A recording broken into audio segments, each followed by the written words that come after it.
da nossa apostila aí é justamente sobre a questão do direito penal objetivo e subjetivo. Só aproveitando para localizá-los, tá, turma? Essa daí é uma matéria daquelas lá do comecinho, tá bom? Estou aproveitando o online para a gente ver se a gente fica em dias. Nós ainda temos uma aula semana que vem, né? Se a gente fica em dias, então por isso essa aula é lá do começo da nossa emenda, tá ok?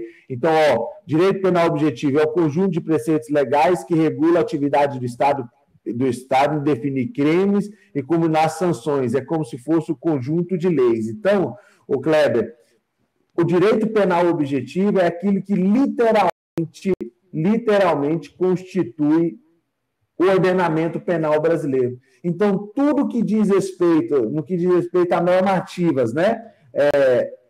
A leis criminais, normas criminais, o Código de Processo, o Código Penal, o Código de Processo Penal, as leis especiais penais,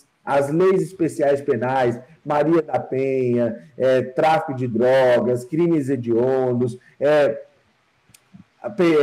crimes de menor potencial ofensivo, né, as contravenções, todos são normas, são textos normativos que compõem esse rol do direito penal objetivo. E já o direito penal objetivo, Kleber, que você matou a pau aí, quem chegou depois perdeu a explicação do Kleber, é justamente isso. É aquela questão que não está expressa, tá ok? Mas subentende-se. Tá? Nós temos uma situação muito bacana, Kleber e turma, que é com relação ao cumprimento da pena. Vocês sabiam que o cumprimento da pena ela pode ser fiscalizada, ela pode ser exercida por empresas privadas? Vocês sabiam disso?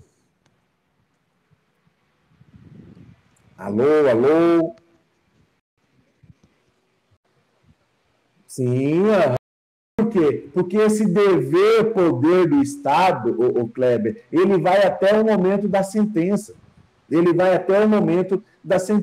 Aqui no Brasil, que essa situação não é muito utilizada, mas nos Estados Unidos, vocês já viram aqueles presos do uniforme laranja nos Estados Unidos?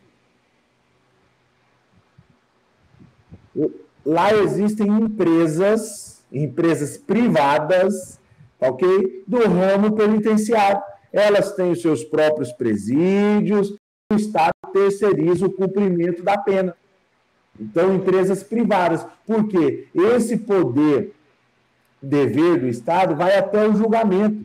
Então, Kleber, quando se instaura a Polícia Civil e destina ela a função de investigar, de averiguar em loco, olha só esse dever do Estado. Vamos antes na atuação, quando se institui a Polícia Militar, tá? Dentro daquela situação que nós conversamos, da eficácia preventiva do direito penal, né? Evitar a ocorrência de um crime.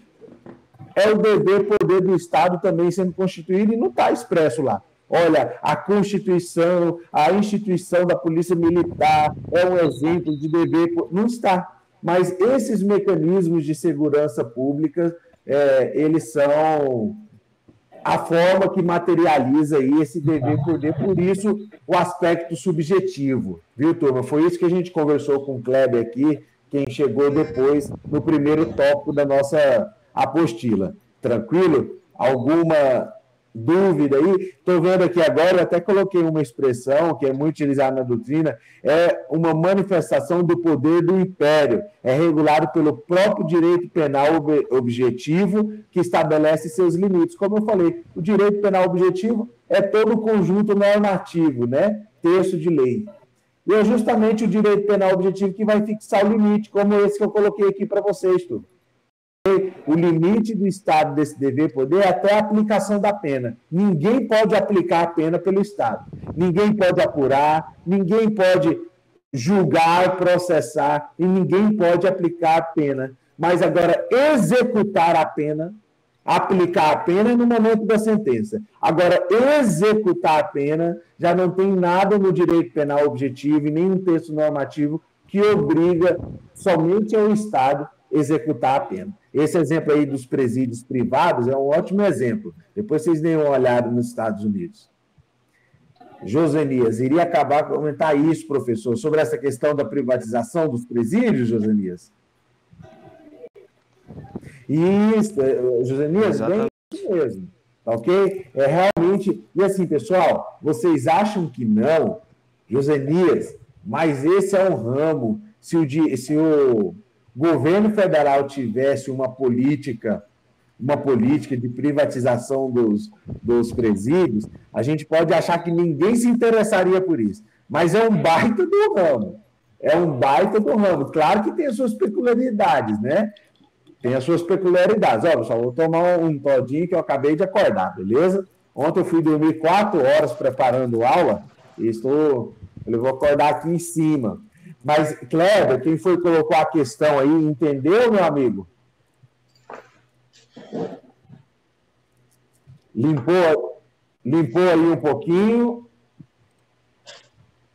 Tá ok? Você falou sobre o ius puniendi, o Kleber. O ius puniendi é justamente essa percepção subjetiva que o direito penal tem.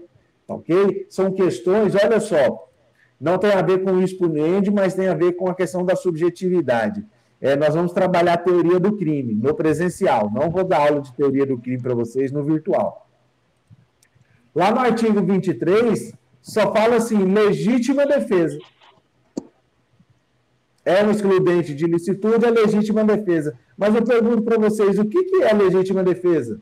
O que constitui a legítima defesa?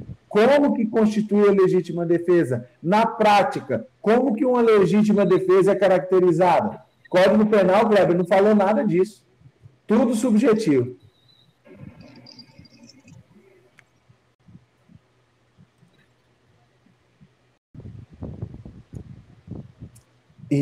Mas olha só, isso está no texto de lei, isso que você acabou de me falar?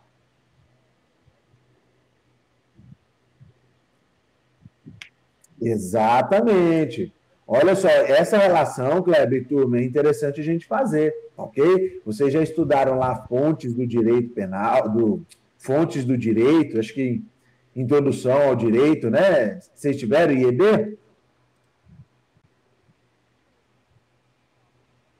Isto, olha só, a doutrina e a jurisprudência nada mais é do que construções subjetivas do texto de lei, ok? O texto de lei fala uma coisa, o doutrinador X pode falar uma situação, construir um raciocínio sobre aquele determinado ponto, outro doutrinador sobre aquele mesmo ponto pode construir um outro raciocínio, e isso é a subjetividade inerente ao Código Penal. Porque é o seguinte, Kleber, se o Código Penal fosse todo objetivo, detalhasse tudo, nós não precisaríamos da doutrina, nós não precisaríamos da jurisprudência.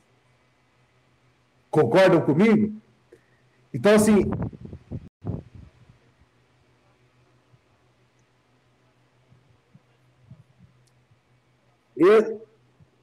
Kleber, exatamente isso. Eu não sei se eu já falei isso em sala de aula de vocês, mas esse é o jogo de xadrez do penal.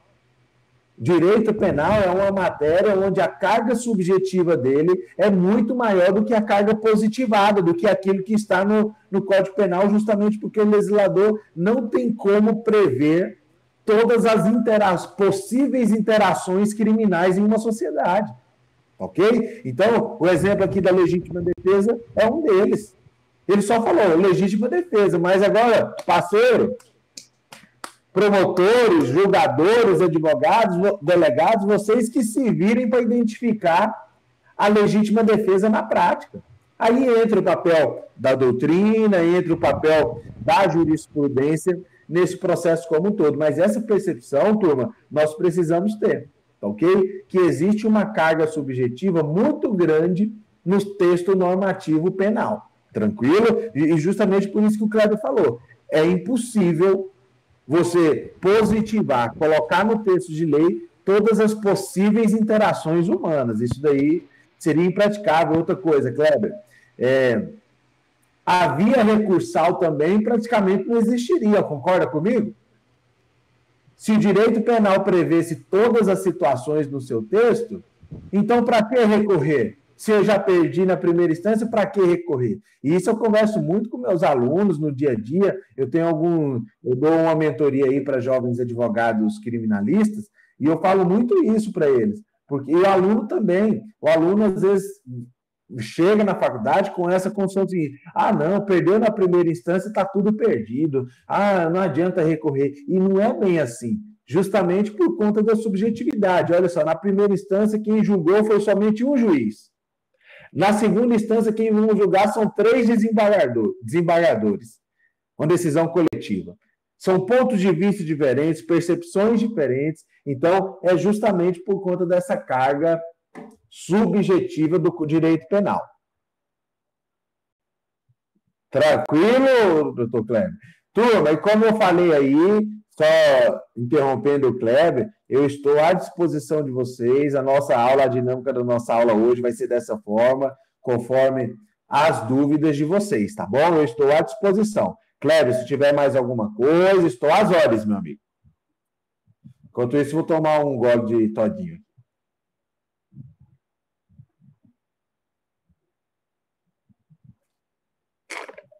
Eu não tomo leite, turma. Se vocês levar um leite para mim, desses piracanjuba, eu não tomo. Mas eu tomo esse daqui. Não sei o que é. Lá no interior pode falar, é frescura, professor, isso daí. Mas, turma, vamos lá, tem alguma dúvida, algo mais do que a gente mandou? E aí, o que vocês me falam? Gostei mesmo, viu, essa primeira conversa aqui nossa. Kleber, uma coisa até que eu esqueci de falar, aproveitar aí enquanto vocês não colocam outras dúvidas. Até gravei um vídeo para postar hoje lá no Já Entendi Direito para terminar o conteúdo sobre teoria da pena. Kleber, turma, quem entende isso que nós estamos conversando, assim, deixa eu jogar limpo com vocês. Vira e mexe, eu falo sobre isso. Eu sei que vocês vão ficar 5 anos numa faculdade, eu sei que vocês querem dinheiro, e isso é normal. Você quer ter uma vida estável através de um concurso público. Você quer ser promotor porque você gosta da profissão, mas também porque você quer dar um conforto para sua família. Aqueles que forem seguir, né, a advocacia criminal já depois que terminar a faculdade, vão usar essa dica que eu vou falar antes.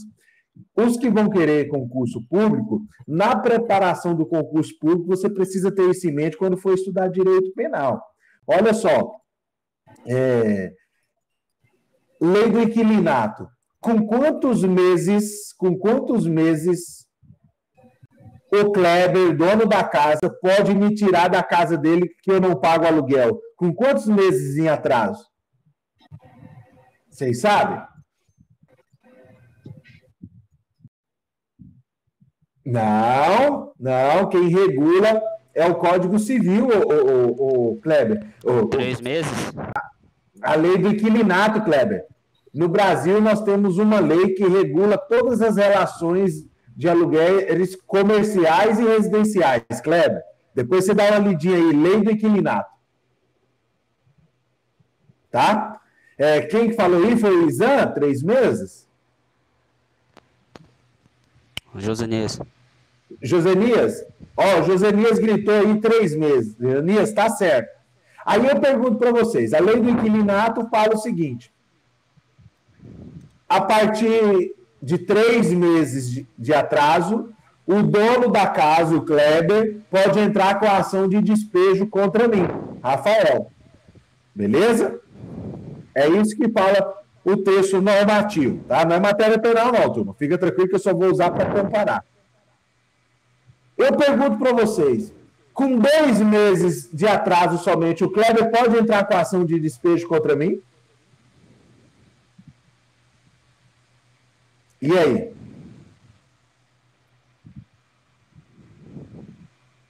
Alô? Repete aí novamente, professor.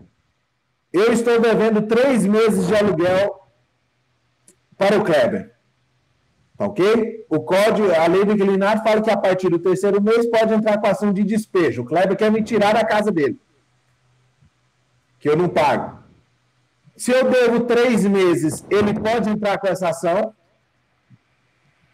Pode. Pode, não é isso, Josenias? O texto de lei é claro, objetivo, está lá, expresso. Só que o seguinte, e se eu devo 2 meses, o Kleber é um cara agoniado, tá bravo, já tentou falar comigo, eu desconverso, eu falo, não, Kleber, eu conheço de lei, papapá, papapá. Com 2 meses, o Kleber pode entrar? Kleber, segundo a lei, não. Por quê? Essa parte do direito civil é positivada, está expressa, não deixa dúvidas. Não deixa dúvidas. Ok? Precisa de 3 meses em atraso para fundamentar a ação de despejo. Então, se eu já xinguei o Kleber, se eu já falei e devo só 2 meses, o Kleber não vai poder entrar com a ação de despejo. Na verdade, ele vai poder entrar, mas não vai ter sucesso. Tranquilo, turma? Onde eu quero chegar com vocês com relação a isso? Turma, a maioria do direito civil, ele é positivado. Ele não dá margem, Kleber, não dá margem para via recursal. Porque está lá, está positivado. Não é todo o direito civil, tá ok? Mas a maior parte do direito civil, ele é expresso, está lá positivado, não deixa margem para subjetividade. O direito penal é o inverso, turma. A maior parte é subjetiva. E aqui entra o ponto da dica que eu quero dar para vocês. Quem gostar da matéria de direito penal precisa se familiarizar com a subjetividade. Tá ok? Não dá para estudar direito penal, estou sendo sincero com vocês, para não dar voltas. Se não gostarem da matéria de direito penal durante a faculdade, não recomendo estudar só por estudar. O prazo da faculdade é para a gente estudar de tudo. Tá ok? No final a gente escolhe a matéria. Mas para você se dar bem, enfim, ter um pouquinho mais de facilidade, é preciso entender isso, que o direito penal é mais subjetivo do que positivado. Isso vai facilitar você, quem for querer ser advogado criminalista aí, tá ok? Garanto, que eu brinquei com vocês do começo, dinheiro vai entrar, tá ok? As causas que você trabalhar, você vai ter uma facilidade de entendimento. A turma que vai se preparar para concurso público aí, Patrícia, vai ter uma facilidade, especialmente a turma, né, das carreiras policiais. Entenda o seguinte, ok? O direito penal, ele é muito mais subjetivo do que positivo, do que objetivo. Então, entender essa relação aí, olha, vai fazer vocês cortar uma volta na vida de vocês acadêmica muito grande, tá? E claro que vai refletir numa facilidade lá no mercado de trabalho.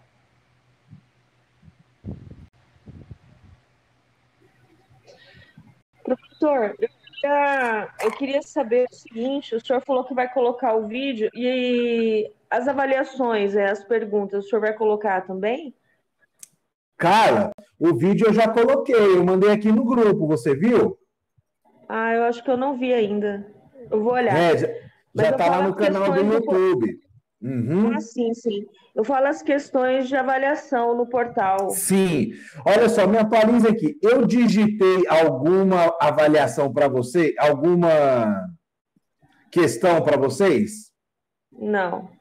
Não, né? Então tá. Então eu vou colocar... Tá ok. Eu vou colocar lá no portal. Eu só vou fazer o PDF aqui delas. E vou disponibilizar no grupo também, não tem problema não. Tá ok? Mas é porque a orientação da faculdade é no portal. Eu coloco no portal e coloco aqui no grupo também, que fica mais conveniente, né? Ou pega por um ou pega pelo outro. E das 3 atividades que nós temos até hoje, né? Até a data de hoje, dessa semana. Pode ser, Patrícia? Sim. Lá no portal... Tá bom? Eu iria falar isso no final. Ah, desculpe, então. Não, pode falar, não tem problema não.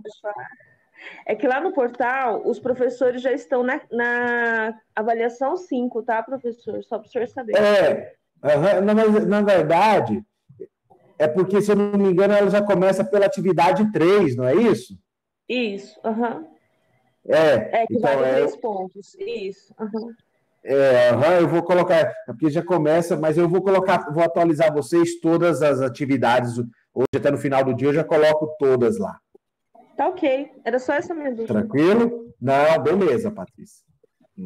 E turma, a mesma situação, podem me mandar aí, tá ok? Enquanto vocês estiverem estudando, mesmo sendo fora do período de aula, me manda aí. Eu só peço para mandar no grupo, igual ontem mesmo, eu fui dormir 4 horas da manhã, fazendo material, gravando aulas aqui, né? Para colocar no portal, fazendo apostilas. Então, só peço para mandar no grupo. Hoje mesmo, depois de terminar a aula aqui, eu já me organizei que eu tenho que responder os 2 WhatsApp aqui, que tem muita coisa no privado para responder. Então, se puder me mandar no grupo, porque fica mais concentrado ali. E, claro, a dúvida da Patrícia pode servir para o Cléber, pode servir para a Daniele, tá bom? Pode me mandar. Professor, estou estudando isso aqui, não estou entendendo, papapá. Eu mando um áudio, qualquer coisa, gravo um vídeo aqui para explicar. Na verdade, eu fico igual a lei da inércia, né?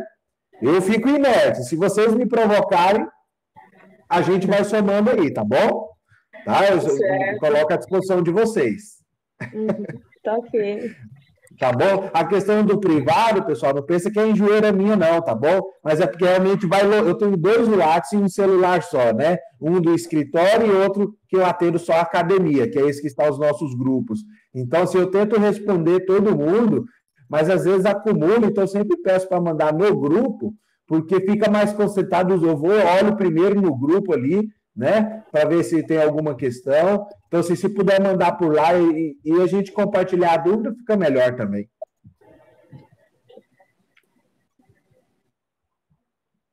Alguém? Certinho, doutor Kleber?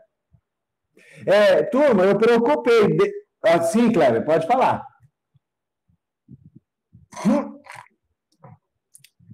Kleber, olha só. Deixa eu falar um negócio para vocês. A questão de Kleber, eu entendo que é o seguinte. Eu entendo que cada professor é um líder, tá ok? Antes de qualquer coisa.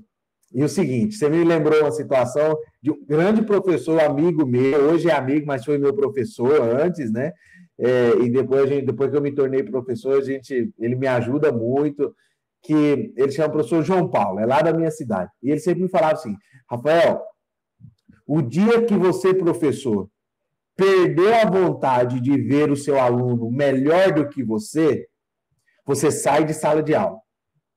Você dá um jeito de ou fazer outra coisa da vida, mas não vai mexer com o aluno, não. Ou vai dar aula só na pós-graduação, mas não mexe com graduação. E, Cléber, você me lembrou a fala dele, porque um dia eu brinquei com ele justamente desse jeito, né, quando eu estudava. Falei, professor, eu quero ser um dia igual o senhor, assim, meu Deus, se eu conseguir ser assim, metade. Ele pegou e me deu esse conselho para a vida que eu tenho até hoje, e eu sempre compartilho isso com meus alunos. Kleber, cara, você vai ser 3 vezes, 5 vezes melhor do que eu.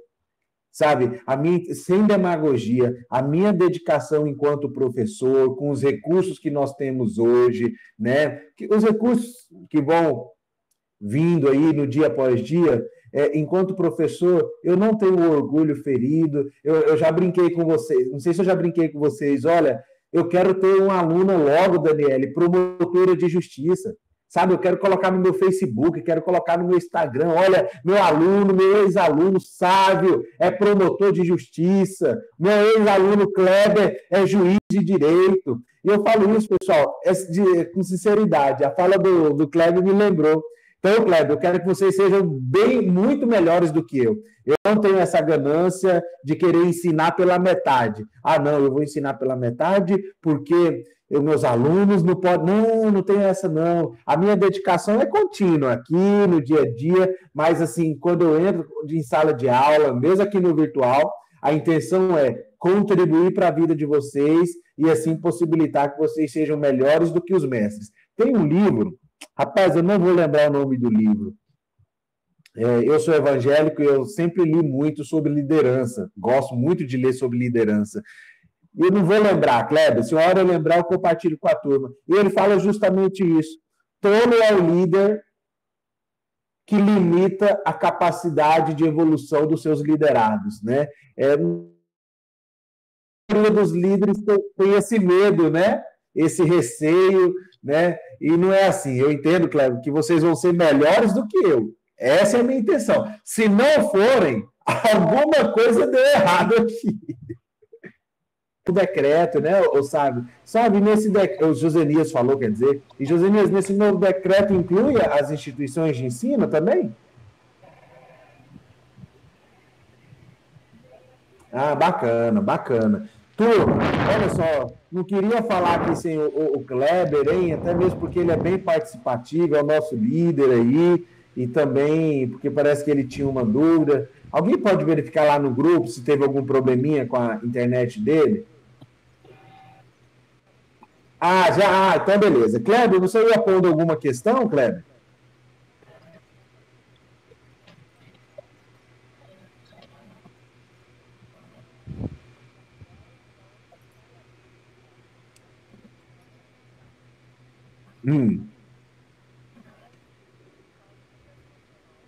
Isso,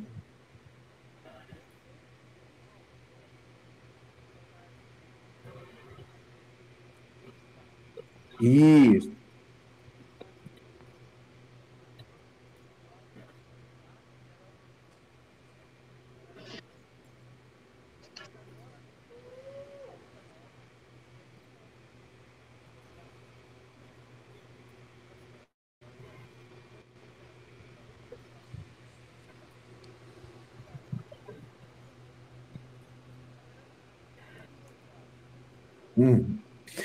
Kleber, isso daí é uma herança. Eu já conversei em sala de aulas com vocês sobre o common law e o civil law.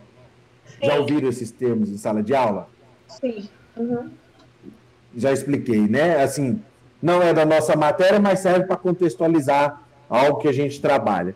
Então, Kleber, isso é uma herança, essa mudança de posicionamento da doutrina acerca dos costumes sobre essa questão do common law, né? Lembra que eu falei para vocês que lá na Inglaterra, no Reino Unido, a base do direito, do ordenamento jurídico, não só do direito penal, mas do ordenamento jurídico, né, é o common law, são os usos e costumes. E, Kleber, justamente o que você falou, determinado uso e costume começa a ser praticado, né, realizado na sociedade, e isso começa a construir forma, a ter uniformidade, né? O que vem o ordenamento jurídico, vem e faz através da jurisprudência, né, lá na Inglaterra, vem e solidifica um entendimento jurídico sobre aquele determinado fenômeno social. Percebe que aqui não tem lei, não existe lei, princípio da legalidade aqui, que precisa ter o texto expresso. O princípio da legalidade não vem pela lei, mas vem pela pacificação do entendimento. Isso é o common law, ok? É o ordenamento jurídico sendo construído, sendo solidificado através dos usos e costumes por meio da jurisprudência em um primeiro momento e, claro, depois a doutrina, né, refletindo esse entendimento. Tranquilo, Kleber? De outro lado, tem o civil law, que foi o que o Brasil adotou. Tudo precisa estar expresso em lei, precisa ter previsão legal, a noção de princípio da legalidade vem do civil law, tá ok? Que tudo, para passar a repercutir no direito, precisa estar previsto. Esse tanto de leis que nós temos, esses tantos de códigos que nós temos, justamente porque a base, a espinha dorsal do nosso ordenamento jurídico é o civil law, tá ok? E no civil law, tudo precisa estar positivado, tá ok? Só que é o que a gente já conversou, Kleber, especificamente na nossa matéria. Não dá para o direito colocar no papel todas as relações humanas possíveis. Então, quando o direito penal, o ordenamento penal adota como espinha dorsal o civil law e a positivação, a colocar de forma expressa isso em texto de lei, é impossível colocar todas as interações humanas, automaticamente a gente dá uma margem para o common law. Então, o sistema, o espinho dorsal é o civil law, mas nós temos uma incidência muito grande dos usos e costumes aqui. Uma incidência muito grande. Olha só, aquele exemplo que eu já trabalhei com vocês lá do rapaz que ejaculou na menina no Rio de Janeiro, foi um fenômeno social que só passou a repercutir no direito penal depois que virou lei, em setembro de 2018. crime 215A de importunação sexual. Justamente por conta disso, porque precisa estar expresso. Então, Kleber, quando um sistema, um ordenamento penal adota o civil law, e a gente já sabe que não dá para positivar todas as relações humanas, automaticamente o common law, a incidência dos usos e costumes, ela ocorre de uma forma mais acentuada. E essa mudança de entendimento que você colocou aí é plenamente coerente, ok? Olha só, a incidência dos usos e costumes sobrepondo o que está positivado. Casamento entre pessoas do mesmo sexo. O Código Civil lá fala o seguinte: qual que é o molde de casamento de casamento no Brasil? Homem e mulher. Isso é o que está positivado. Civil law. Eu acho que foi até esse ponto que eu conversei com vocês em sala de aula, né? O que o STF veio e fez há 1 ano e meio, 2 anos atrás? Pacificou o entendimento, não. Diante das mudanças sociais, de concepção, admite o casamento de pessoas do mesmo sexo. Tá ok? O que foi que os cartórios estão aí praticando? Certo? Olha só o que você falou. O civil law sendo uma fonte uma fonte formal de direito. Tá aí, é praticado o tempo todo. A própria questão da prisão em segunda instância. O Código Penal fala que é transitada em julgado a sentença. Não fala qual que é a instância. Civil law. Aí vem o entendimento do STF, ora fala que é na segunda instância, quando esgotar os recursos da segunda instância, ora vem, que é o que está valendo, que é quando esgotar toda a via recursal.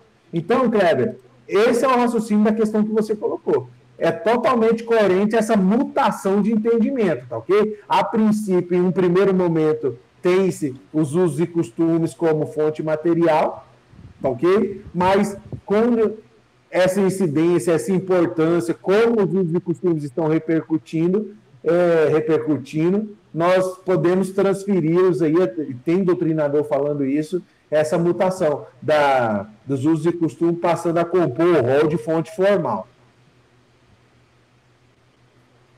Tranquilo? Mais alguma questão?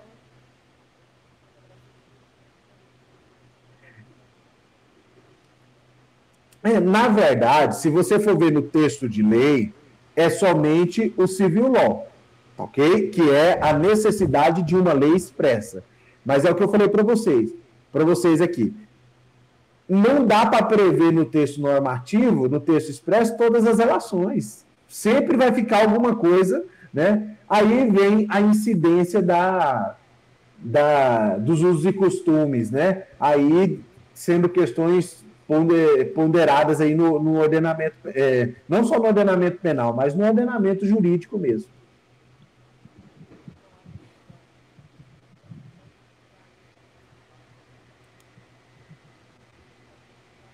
Exatamente. Bem esse é o raciocínio. A primeira fonte é a positivada, né? É a lei, é o texto normativo. Na ausência dela, a gente utiliza as demais fontes aí, Kleber. Esse é o raciocínio. Tá? Que isso, Kleber? Kleber, quando você saiu, eu só falei para a turma que eu queria só conversar um ponto com vocês para não deixar passar. Posso comentar, turma? Alguém tem mais alguma dúvida sobre essa aula de hoje? Sabe, você quer que eu responda essa questão ou não? Eu deixo para a turma aí. Hã? Mas é para eu responder ou é para a turma quebrar a cabeça aí? O que vocês me falam?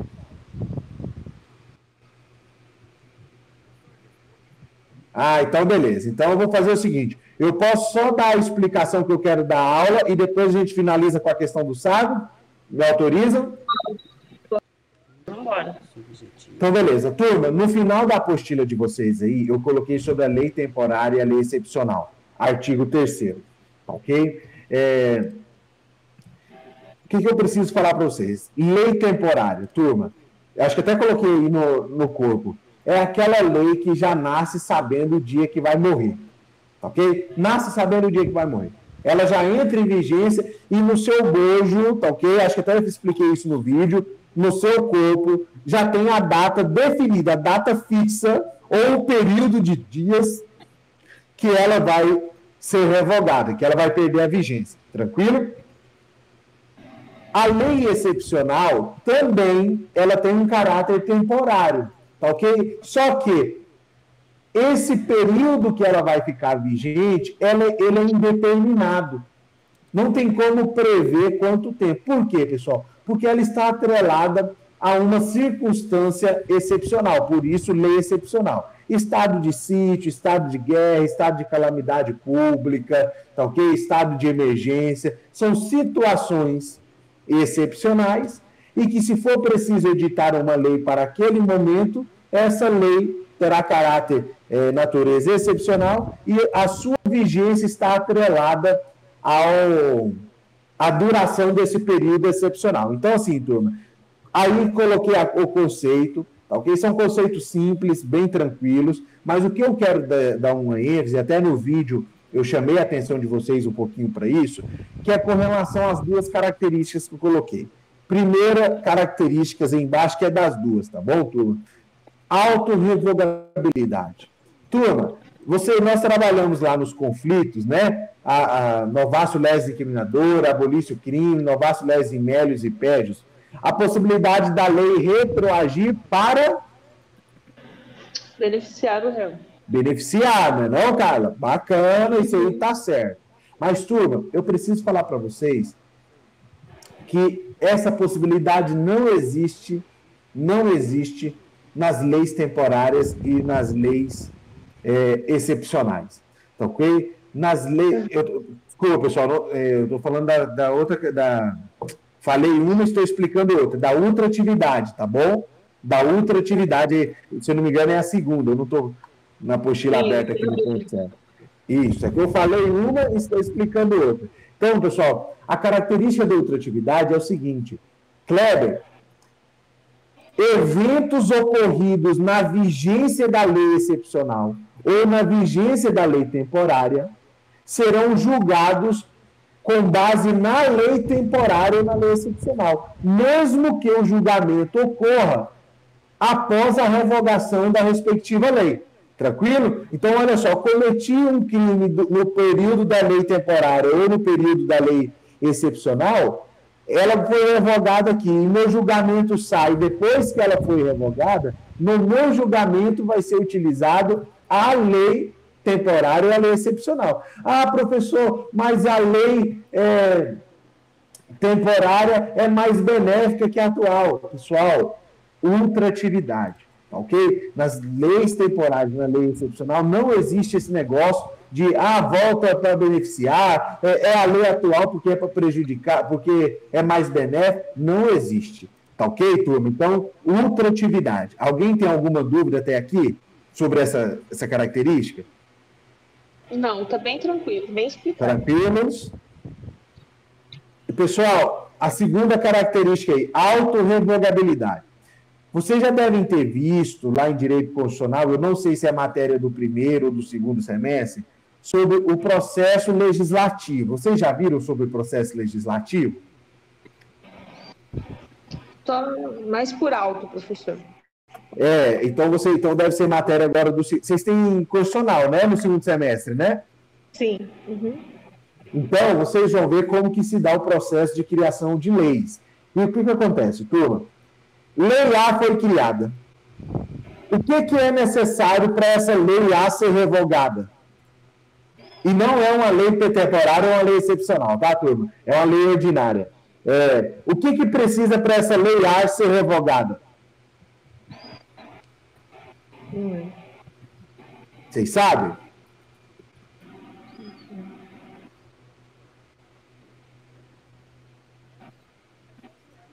Clebão, isso mesmo, ok? Precisa de uma lei B que vem e fala, olha, a lei tal está revogada e daqui para frente passa a vigorar assim, não é isso? Então, beleza. A gente viu alguma coisa disso lá nos conflitos, né? Novatio leges incriminadoras, beleza. Kleber, só que o seguinte, depois de um determinado tempo, querem voltar à vigência da Lei A.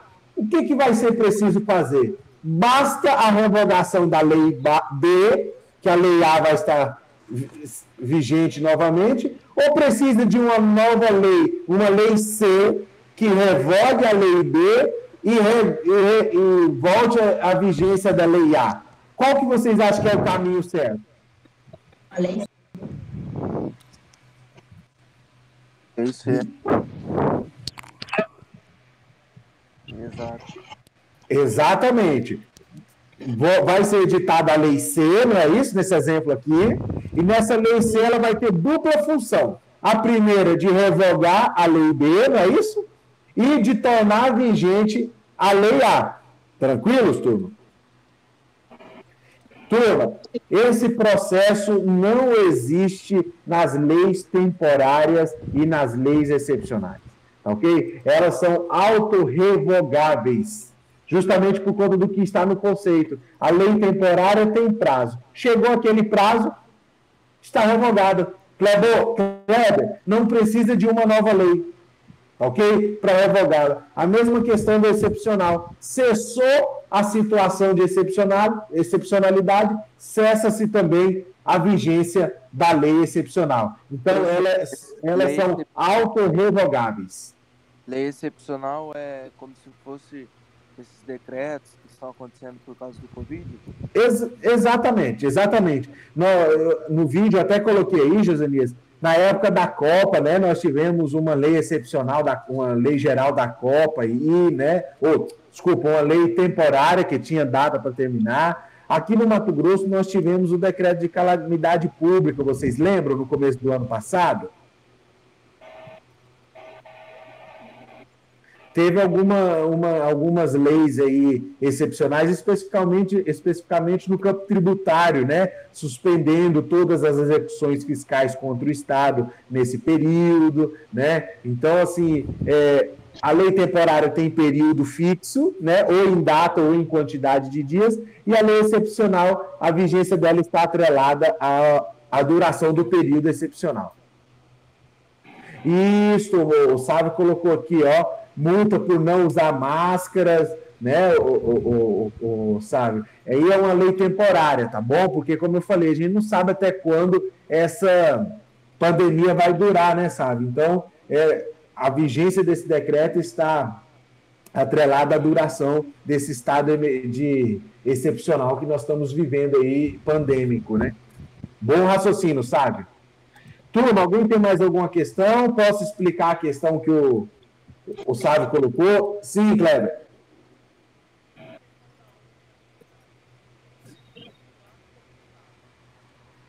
Sim, porque assim, Kleber, nós vimos alguma coisa nesse sentido no direito penal, né? Que ele pode retroagir desde que seja para beneficiar. Lembram disso? Esse raciocínio não existe nas leis temporárias, porque sempre vai ser aplicada para eventos ocorridos na vigência da lei temporária ou da lei excepcional, sempre vai ser aplicada a lei excepcional, a lei temporária. Olha só, se fosse uma questão de uma lei normal, olha, nós trabalhamos lá, eu acho que eu trabalhei com vocês o 157, parágrafo 2º, inciso 1, não foi? Da qualificadora da arma? Não foi isso? Foi 121, foi.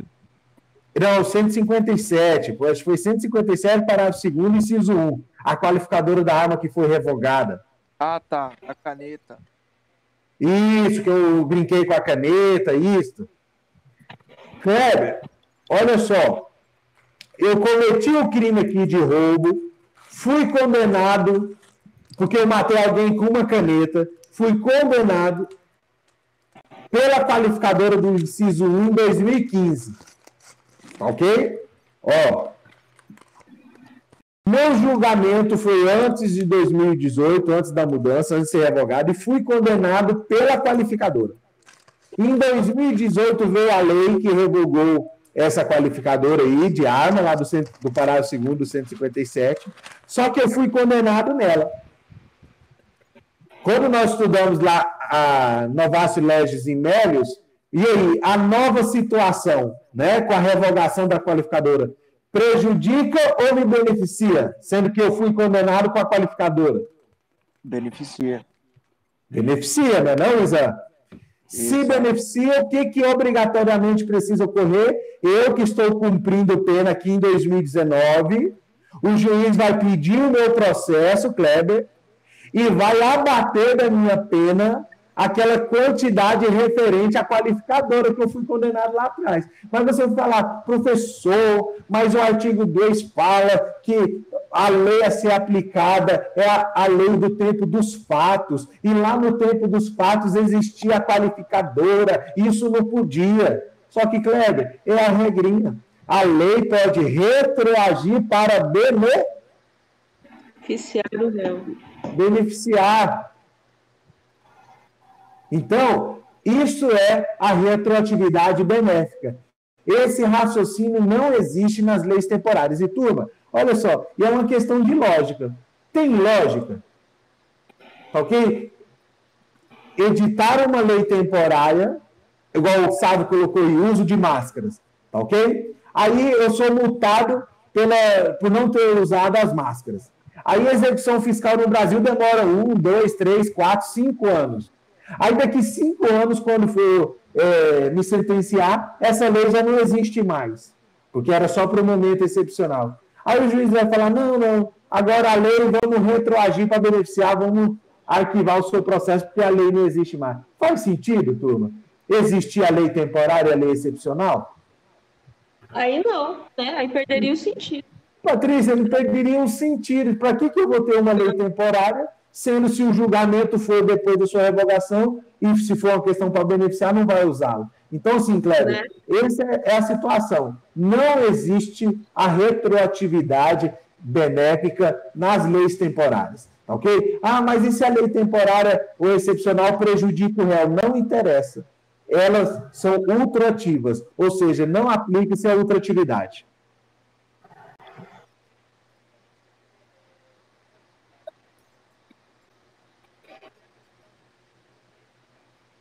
Aham.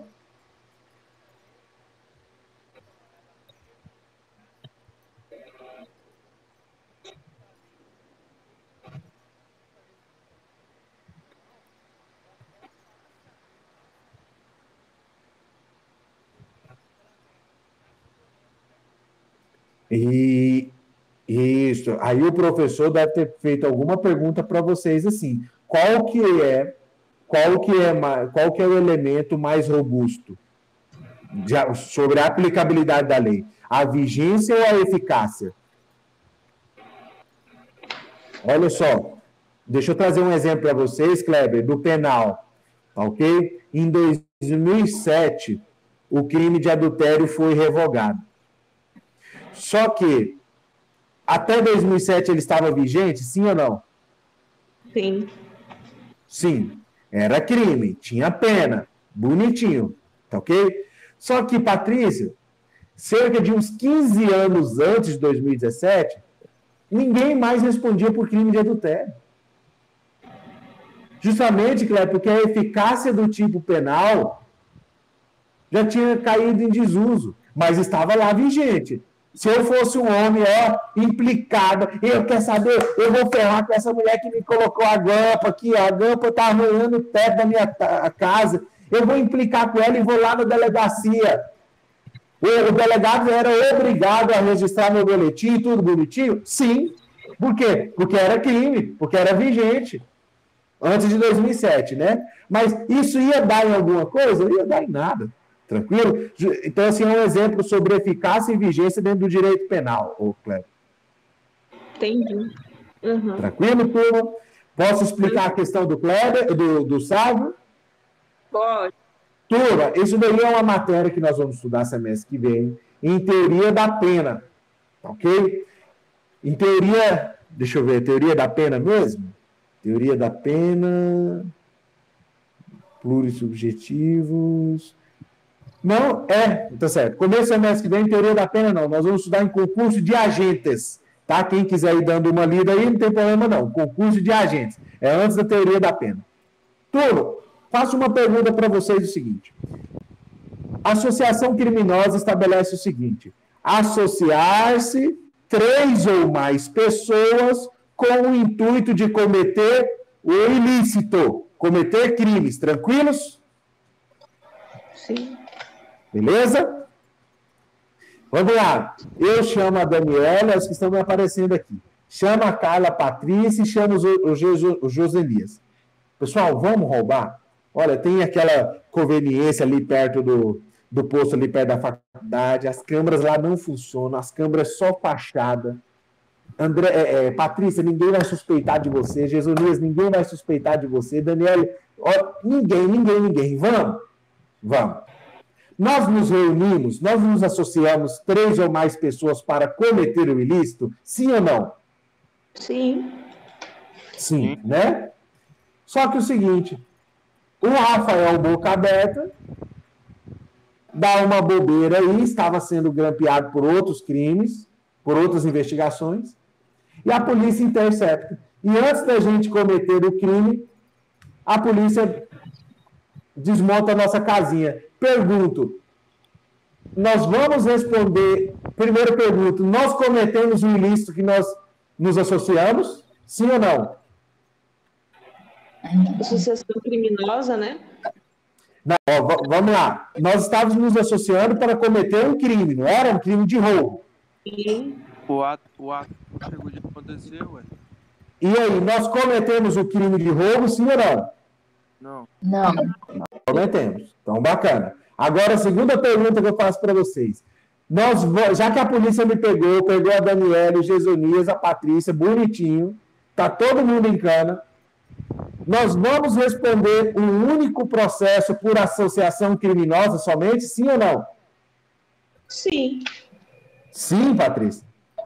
Será? Mas olha só o que fala o texto da associação 288, fala assim, ó, associar-se 3 ou mais pessoas para cometer um ilícito, para a prática criminosa. E aí, nós praticamos algum crime, sim ou não? Não foi. Então, Kleber, nós não cumprimos a conduta prevista no Código Penal, no artigo 288. Turma, o que eu quero limpar aqui primeiro? Ninguém responde somente por associação criminosa. Porque nós nos associamos? Sim, associamos. Mas nós não praticamos o crime. Tá ok? Nós vamos ter uma outra matéria nesse semestre, muito bacana, chamada Intercrimes. Tá ok? O Intercrimes tem 4 etapas: cognição, preparação, execução e consumação. A cognição, que é a primeira etapa, não é punível. Você pode planejar, pode fazer caderninho, pode estudar a rotina, que é a preparação da sua vítima. Se você não iniciar a execução, não gera pena, ou não gera punibilidade. Então, olha só, turma, aqui na associação criminosa, primeiro ponto que eu quero limpar com vocês. Ninguém responde somente por associação criminosa, porque o tipo fala, lá no 288, para cometimento de crime. Se não houve cometimento de crime, logicamente a associação criminosa não está caracterizada. Tranquilo? Mas o que eu quero colocar? Pode falar, Patrícia. Professor, então por que foi todo mundo detido, então, se não houve o crime? Então, aí justamente... Aí é um outro ponto que a gente vai conversar lá em tipicidade, que é o seguinte, Patrícia. E aí, responder a um processo é a mesma coisa que ser condenado? Né? Aí, no caso, vai todo mundo para a delegacia e abre o inquérito. Aí o que acontece? Você não vai para frente, ele é arquivado. Vai ser todo mundo Isso, porque aí é o seguinte, vai apurar se realmente ninguém cometeu o crime. Porque é o seguinte, Patrícia, você tem notícia que um grupo está preparando para cometer um crime. Tranquilo? Sim. Não convém também deixá-los lá. Concorda comigo? Sim. Então, você precisa averiguar se realmente houve o cometimento de outros crimes, né? Você precisa checar os antecedentes dessa pessoa, né? Então, precisa-se um juiz que faz parte do processo inquisitório, né? Tem muita gente que é levado para a delegacia que nem é denunciado pelo MP. Mas a natureza do procedimento inquisitório é isso, é de apurar, ver se tem o cometimento de outros crimes, né? Tranquilo, Patrícia? Não, tranquilo, tranquilo. Beleza. Sim, Kleber.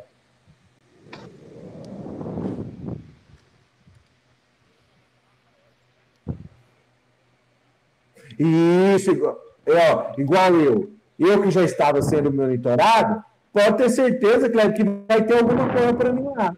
A Daniela, o Gesonias e a Patrícia que estavam aí, primários e caíram porque eu consegui influenciar, já. Precisa nem contratar advogado. E aqui, turma, deixa eu ser sério com vocês. E esse Tem Rafael é muita famoso, hein? gente. Esse Rafael faz o terror no Boa Esperança, hein? E turma, deixa eu bater a real com vocês aqui num ponto, tá? Tem muita gente, muita família que perde dinheiro em delegacia justamente por conta disso. Porque, às vezes, a pessoa ali, o familiar nunca foi preso em uma situação que é só esperar o procedimento ali, entendeu?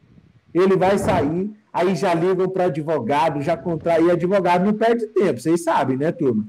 Só para ele ir lá já é X. Para ele conversar com o delegado Y, né? Então, assim, turma, Patrícia, foi bom você colocar isso. Muitas das coisas, o fato de ser levado para a delegacia nem sempre quer dizer que que a pessoa vai continuar presa ou que a pessoa vai responder a um processo criminal. Ali é um momento de averiguação. Tranquilo? Tranquilíssimo. Tá? Mas voltando aqui, turma, para a explicação. Beleza, limpei o primeiro ponto. Agora o seguinte, pessoal. No crime de associação criminosa, existe uma pluralidade de pessoas, sim ou não? Sim. Sim, não é? Eu consigo cometer o crime de associação criminosa eu sozinho? Não. Sim. Né? Eu sozinho consigo? Alguém falou sim aí. Eu acho que não. Olha só lá o que fala o 288, ó. Associar-se 3 ou mais pessoas. E aí?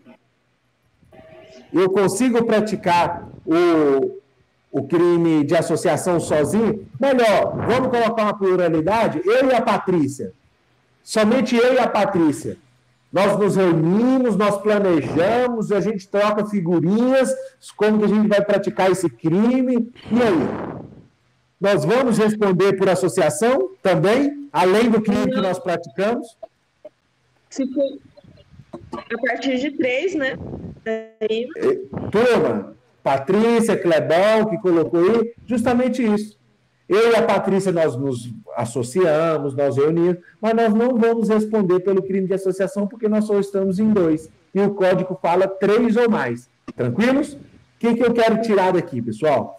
Que o crime de associação criminosa, obrigatoriamente, ele precisa de uma pluralidade de agentes. Assim como na OCRIM, na organização criminosa, que são 4 ou mais pessoas, com distribuição de funções e hierarquia estabelecida. Mas, turma, agora vamos para a questão do sábio, já contextualizei vocês. Eu consigo cometer um roubo sozinho? Consegue. Consigo, não consigo?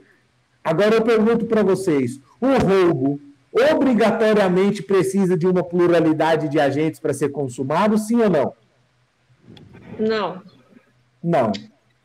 Agora vamos lá para a questão do sábio. Qual daqueles crimes obrigatoriamente precisa de uma pluralidade de agentes? O aborto precisa? O 124? Não precisa. Não. A mulher sozinha consegue praticar o aborto nela mesma. Vamos lá. Ó, falei que ia responder, mas como bom professor, não posso dar tudo de mão beijada, né, turma? Vamos raciocinar juntos.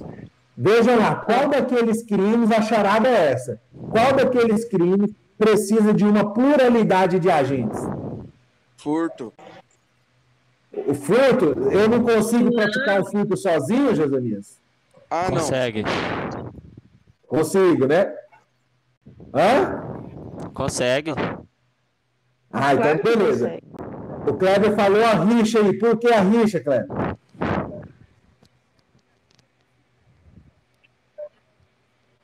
Ó. Então vamos lá. Vamos limpar o homicídio? eu consigo praticar um homicídio sozinho?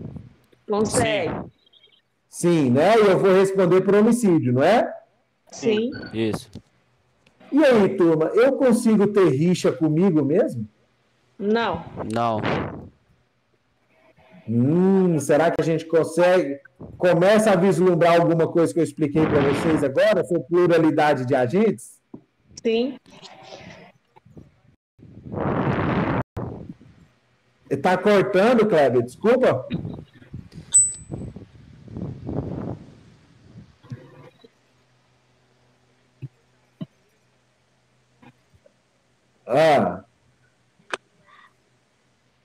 Mas olha só. Se eu tenho rixa com você e você tem... Vamos lá no código, vamos lá no crime de rixa. Vamos ler o texto normativo. Abra aí. Deixa eu ver, agora me deu branco aqui qual que é. Professor, você está me ouvindo? Agora estou. Quem que está falando? Frávia. Eu quero saber, e o sequestro não entra? Oi? E O sequestro? Não. Turma, porque é o seguinte, eu entendi aí. Não confundir pluralidade de agente, pluralidade de pessoas entre quem comete o crime e a vítima. Tá ok? Tá. Tá? Você não pode incluir nessa pluralidade a vítima, porque realmente a maioria dos crimes vai precisar de uma vítima, óbvio. Nós estamos falando de pluralidade de agentes, de pessoas que vão responder pelo crime, tá bom? Talvez seja essa a associação que vocês estão fazendo, né? Limpou? Quem que falou agora sim? Entendeu, Kleber? Não colocar aí a existência da vítima, não. São pessoas que vão responder pelo crime, igual na associação. Tá bom? Vamos lá, pessoal. No 137. Tá. Você falou alguma coisa, Kleber? Cortou. 137. Participar da Então leia aí. Eu estava pegando na internet aqui, mas abre aí. Eu pode ler aí.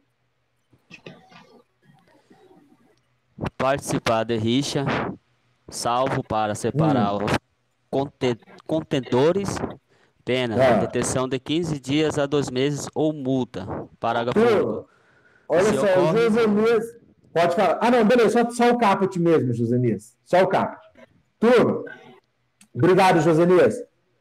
O próprio tipo aí, a própria redação, Kleber, já entrega que precisa de 2 agentes. Olha, contendores, não é isso?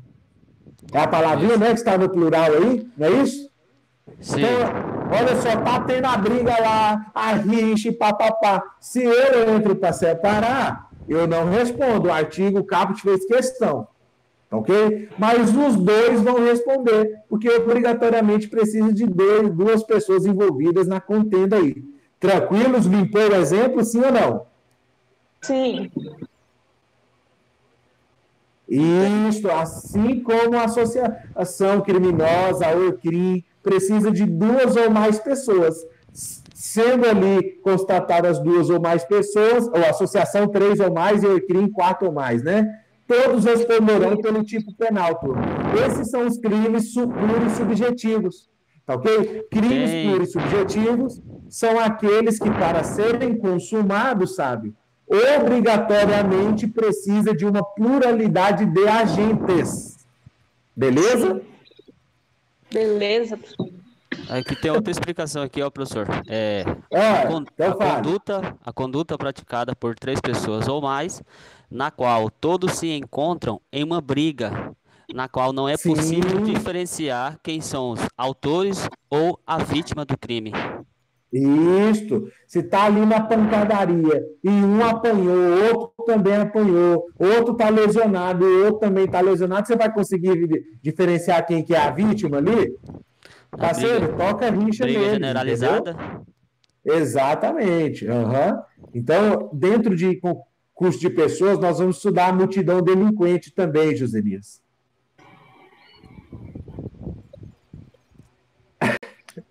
Ué, não lembro, não. O que era a Sara, Kleber? Não lembro. Não, mas o Kleber não estava. Eu não lembro. Mas respondeu aí, turma, o que é os plurissubjetivos? Sim, tranquilão. Então, beleza. Turma, da minha parte eu encerro por aqui. Tem mais alguma questão? É sempre bom estar com vocês, é sempre bom estar reunido com vocês.